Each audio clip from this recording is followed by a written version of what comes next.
Buenos días. El tema de trabajo corresponde a una prospección sobre los perfiles esteroidales de vieja azul en estado silvestre y su asociación con el desarrollo gonadal en el río Baba. Este trabajo fue realizado durante el periodo 2019-2020. Bueno, en primera instancia tenemos que conocer que existe una demanda importante de alimentos por el crecimiento de la población a nivel mundial y que es exponencial. Esto genera una presión importante sobre los recursos naturales, especialmente marinos, y se busca fuentes de alimentación importantes para esta población. Y justamente la acuicultura es una alternativa productiva importante que ha generado volúmenes de producción en el orden de los 171 millones de toneladas al periodo 2016, en donde el 88% pues, se direcciona para el consumo. Además, esta industria, la acuacultura, ha generado importantes rubros económicos para los países en el orden de los 232 mil millones de dólares, ¿no? Acá en el Ecuador, la acuacultura está representada principalmente por el cultivo del camarón en el orden del 94%, ¿sí? Y representa el 5% del PIB en la actualidad. Y vemos otros productos acuáticos que se están desarrollando a nivel continental y principalmente con especies introducidas como la trucha y tilapia que representa el 6% y muy poco con especies nativas en el orden del 0,5%. Bajo esta condición, revisando un poco la estadística de la piscicultura a pequeña y mediana escala, vemos de que tenemos un total de productores activos en el orden de 4.486 personas que generan empleo directo en el orden de las 25.000 a 27.000 personas.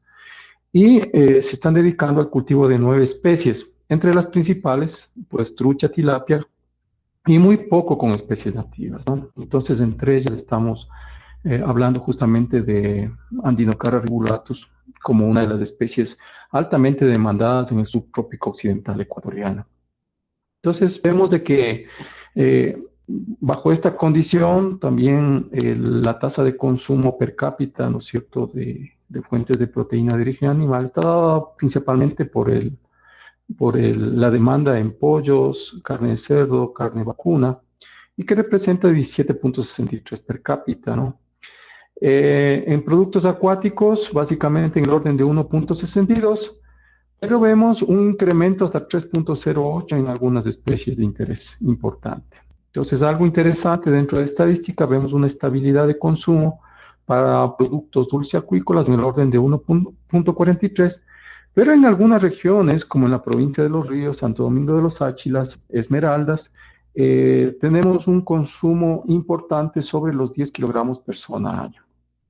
Entonces, las especies altamente demandadas son las que se conocen usualmente como viejas, la vieja azul, la vieja colorada, el boquichico, la dama, la dica. Sin embargo, acuacultura dedicada a estas especies no existe acá en el Ecuador. Y básicamente el producto proviene de condiciones naturales, entonces especialmente de los altos de la cuenca del río Guayas. De acuerdo a los datos de la FAO en el 2019, vemos una drástica reducción de capturas en el orden del 40 al 45%, es decir, una reducción de 70 hasta 30 toneladas métricas. Incluso la situación es dramática en muchas zonas de la cuenca del río Guayas, en donde, de acuerdo a estadísticas del Instituto Nacional de Pesca, ve una reducción hasta 12 toneladas de pesca extractiva, especialmente con Andinocara regulatus. Entonces, uno de los problemas importantes que tenemos en estos embalses, en esta región, es la contaminación ambiental como origen de acciones antropogénicas, principalmente cultivos agrícolas. Hay un incremento de la demanda por el crecimiento poblacional en esta región, por tanto hay una presión importante en las pesquerías locales, especialmente de estas especies, y no hay un respeto a los periodos de veda. Y también hemos visto que por el desarrollo y la construcción de infraestructuras hidráulicas hay pérdida de hábitats, ¿no? Y sitios de desove. Entonces, básicamente, esto está generando un riesgo importante en la seguridad alimentaria en las poblaciones de la ribera de la cuenca alta del río Guayas y, por supuesto, la pérdida de especies, la pérdida de germoplasma nativo. Y pues nosotros necesitamos trabajar en este sentido, ¿no? Entonces, Bajo esta condición es importante que, bajo esta condición es importante que se desarrollen trabajos de investigación básica en la parte de reproducción, conociendo la biología de las especies acuáticas de importancia comercial o que están siendo extraídas con mucha presión, en donde las condiciones ambientales, las relaciones sociales y por supuesto la parte de nutrición van a ser elementos transversales para que podamos ya a nivel específicamente de reproducción conocer las concentraciones de FSH, LH, la temporalidad y su acción en esteroides sexuales, como es el estradiol, el 11-ceto-testosterona, la testosterona, el 17-alfa-20-beta-dihidroxipregnenolona, ya que todos estos esteroides van a tener una incidencia directa en los procesos de ovogénesis y espermatogénesis y, por supuesto, en el desarrollo de los embriones y la sostenibilidad en volúmenes constantes de producción para alevinos y, por supuesto, la crianza a posteriori, ¿no? En el caso de las hembras, las acciones dadas por factores ambientales y relaciones sociales y la presencia, por supuesto, de feromonas, van a activar un sinnúmero de receptores para generar la síntesis y secreción de un sinnúmero de péptidos a nivel de cerebro, a nivel de hipófisis, y su acción permitir la síntesis y secreción de hormonas peptídicas como la FSH y la LH, hormona folículo estimulante, hormona luteinizante. Y por acciones indirectas con receptores específicos, todos los procesos esteroidogénicos, ¿no? Entonces aquí, por ejemplo, las fuentes de alimentación como precursores fundamentales del colesterol para el desarrollo y la activación de complejos enzimáticos y la producción de estos esteroides. Estos esteroides se van a generar un sinnúmero de moléculas que van a permitir actuar como precursores para el desarrollo gonadal. En este caso, la vitelogenina para el desarrollo de los ovarios en organismos ovíparos y, en este caso, fundamental para el desarrollo de las gónadas en hembras en peces, ¿no? En el caso de los machos, igualmente vemos que las hormonas peptídicas de FSH, LH van a tener una acción directa en células somáticas y estas a la vez para la síntesis y secreción de estas hormonas esteroidales como la 11-cetotestosterona. Su acción directa en las células de Sertoli y precursores que van a interactuar directamente ya en tejido gonadal. Entonces, en primera instancia, en la renovación de las espermatogonias, en la proliferación espermatogonial por mitosis y posteriormente por meiosis en los procesos de espermiogénesis, en la maduración del esperma, en la movilidad del esperma y, por supuesto, en la capacidad de fertilización. Entonces vemos que las acciones de los esteroides circulantes son críticos para el desarrollo tanto en procesos mitóticos como en procesos meióticos y por supuesto el producto final para la reproducción.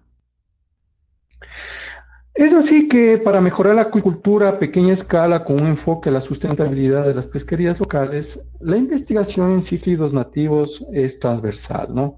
Por lo tanto, el objetivo del presente estudio fue reconocer las etapas de desarrollo de los gametos de estas especies y caracterizar las hormonas esteroidales sexuales plasmáticas durante el ciclo de maduración de Andinocara ribulatus, especialmente de organismos adultos, ¿no?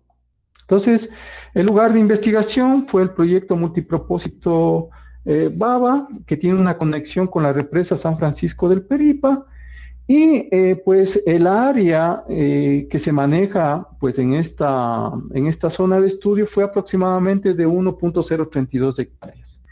Y la influencia de toda esta infraestructura y todos estos embalses pues está íntimamente relacionado a la cuenca del Guayas, del Vinces, del Babahoyo, del Daule, cubriendo una zona aproximadamente de 34.000 kilómetros cuadrados. ¿Sí? Entonces, en este sentido, también en la provincia de Los Ríos, en el Cantón Buena Fe, trabajamos en las instalaciones de sociotilapia, representados por el ingeniero Alfonso Benavides, en donde nos permitieron mantener organismos vivos para el control de la reproducción. Aquí tenemos un representante macho de Andinocara ribulatus, que es una especie muy interesante, bentopelágica, de características omnívoras con preferencias herbívoras, ¿sí? Vemos de que además de ser utilizada para alimentación, tiene una atracción fenotípica para el uso en acuariofilia. De acuerdo a los permisos obtenidos por el Ministerio de Medio Ambiente para el uso de especies silvestres, tuvimos una captura de 80 organismos, 43 de los cuales fueron utilizados para histología clásica, ¿no? Entonces, el promedio de las hembras estuvo en el orden de 18,66 centímetros, la masa corporal de 155 gramos, y encontramos en diferentes estadios de desarrollo, ¿no? Formación de ogonias, previtelogénesis, vitelogénesis, maduración y desove. En los machos igualmente trabajamos con un promedio de longitud de captura de 20,37 centímetros, una masa corporal de 208 gramos y encontramos igualmente en diferentes estadios de desarrollo, ¿no? Inmaduros, de espermatogénesis, espermiogénesis, en espermiación y ya desovados. Pudimos determinar que la relación peso-longitud estaba en el orden del 98%, ¿no? Ya en los cortes histológicos desarrollados en nuestro laboratorio, pudimos detectar diferentes estadios de desarrollo, como es la formación de las células foliculares, la formación de ocitos primarios, ocitos secundarios, ocitos previtelogénicos, en donde tenemos la formación de alvéolos corticales, la inclusión de gotas lipídicas, de nucleolos y la maduración propiamente dicho con un engrosamiento de la zona radiata. Y también la ruptura de tejido folicular y la formación nuevamente de ocitos primarios y secundarios. Entonces, en diferentes estadios de desarrollo.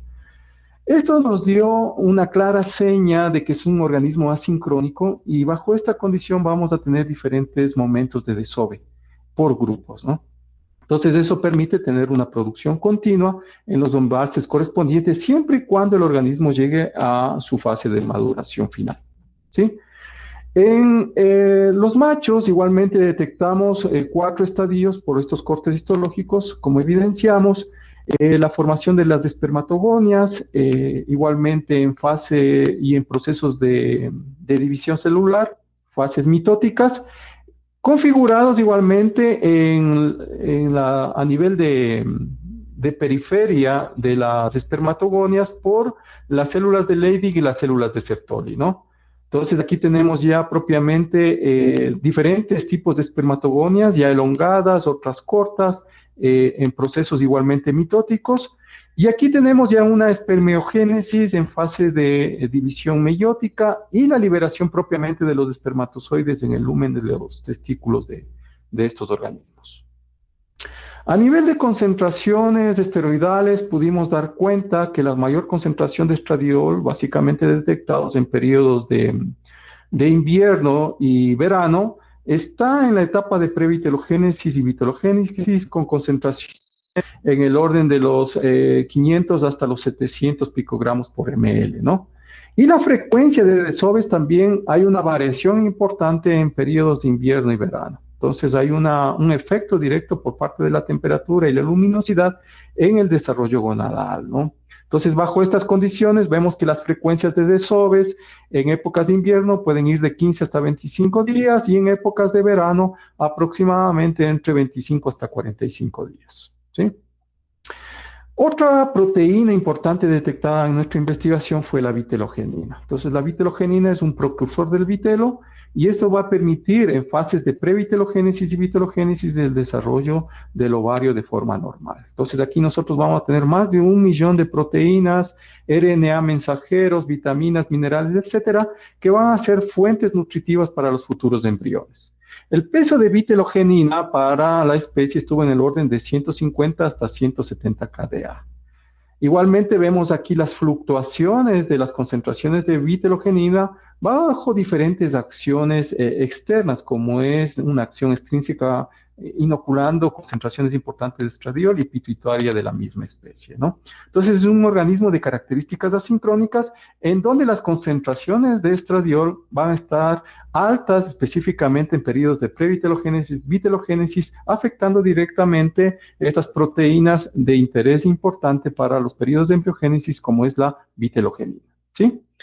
Otro elemento clave que pudimos dar cuenta por acciones externas como el estradiol, pituitaria, GnRH, puede generar una deplexión en moléculas importantes como la prostaglandina E2. Entonces, bajo estas consideraciones, una recomendación sería manejar una alimentación rica en vitamina C, rica en vitamina D, para poder obtener desovos espontáneos y, por tanto, una muy buena calidad en los embriones para las futuras producciones o bien la repoblación de los mismos embalses, ¿no? Pudimos dar cuenta igualmente de una fecundidad absoluta en el orden de los 1.400 hasta los 1.700 ovocitos por individuo, es decir, entre los 9 hasta los 12 gramos de ovocitos por hembra, ¿no? Entonces, esto permite tener ya en cultivos bajo condiciones controladas una viabilidad por individuo, pues en un peso aproximadamente entre 180 hasta 190 gramos, entre 500 a 600 alevines totalmente viables, ¿no? Igualmente pudimos dar cuenta de las concentraciones de 11-cetotestosterona de forma importante en los periodos de espermatogénesis, en el orden de los 900 hasta los 1.200 picogramos por ml. Entonces, no solamente vamos a tener una acción importante del 11-cetotestosterona para los procesos de división mitótica, sino también una acción importante de este esteroide en el comportamiento de los organismos. Sabemos de que existe una jerarquización importante dentro de la población de estos peces. Por tanto, la recomendación acá es trabajar con organismos que tengan un índice de condición corporal similar y, por tanto, evitar competencias dentro del sistema y, por supuesto, bajar densidades de carga animal. Estas concentraciones de 11-cetotestosterona pudimos evidenciar altas concentraciones, especialmente entre los meses de julio y los meses de noviembre.